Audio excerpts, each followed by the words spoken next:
Operational reality is outpacing strategy in 2026. Across sectors, strategies are not unraveling because they were poorly designed. They are unraveling because the conditions under which those strategies must be executed are changing faster than leadership models anticipated. Recent analysis shows that many enterprise plans entering 2026 assume that infrastructure constraints, permitting delays, and regulatory pressure would ease over time. An assumption already proving unreliable in early 2026 as execution bottlenecks surface across energy, manufacturing, and facilities operations. What once sat on the margins of long-term planning, grid congestion, environmental permitting, inspection intensity, and legal exposure, is now shaping execution in real time. These pressures are not emerging sequentially. They are converging, compressing timelines, and forcing decisions earlier than most governance frameworks are built to handle. This is not a story about isolated risks. It is a story about timing failure. Strategy was built for optionality. Most enterprise strategies entering 2026 assumed flexibility. Facilities could be upgraded incrementally. Compliance processes would move in parallel. Legal exposure would remain abstract unless a project failed outright. That assumption is breaking down.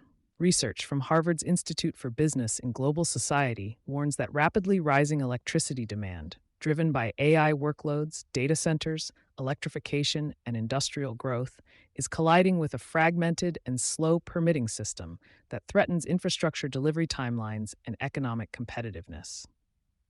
At the same time, McKinsey research shows that environmental and legal challenges routinely delay major infrastructure projects by multiple years, demonstrating that permitting and regulatory processes are no longer peripheral to execution.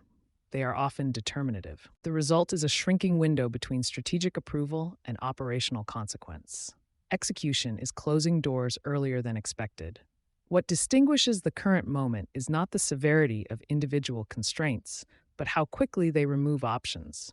Power availability, cooling capacity, water access, and permitting conditions are forcing organizations to lock in locations, technologies, and sequencing earlier than planned. Modeling of transmission infrastructure shows recurring congestion and overload patterns across existing grids, underscoring how physical constraints increasingly limit expansion choices. These decisions are often being made under pressure by facilities, compliance, or legal teams, rather than through deliberate executive review. Once execution begins under constraint, optionality disappears quietly. This is not a facilities failure. Facilities teams are often the first to absorb these pressures, but they are not the source of the problem. They are the interface between strategy and physics. When assumptions fail about grid readiness, approval timelines, or regulatory tolerance, facilities experience the consequences first. That has led some organizations to misdiagnose the issue as execution weakness rather than planning misalignment. Research from Resources for the Future shows that infrastructure delays are not merely strategic inconveniences. They carry measurable environmental, economic, and public health costs. The friction is structural, not operational. Governance is lagging behind reality. The most consequential constraint in 2026 is not technological, it is organizational.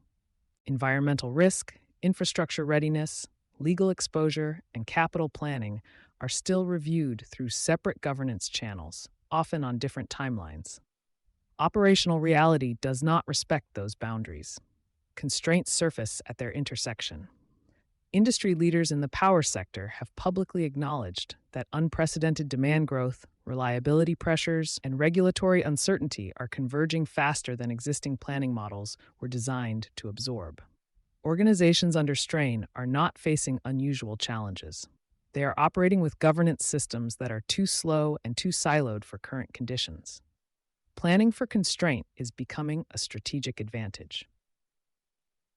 The emerging divide in 2026 is not between companies that face constraints and those that do not. It is between companies that treat constraint as a fixed condition and those that continue to plan for ideal execution.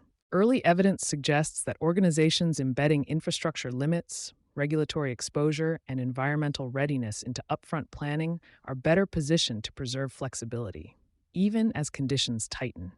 Those that do not are discovering that strategy loses relevance the moment execution reality intervenes. The defining question is no longer whether strategies are ambitious enough. It is whether they are designed for the conditions in which they must operate.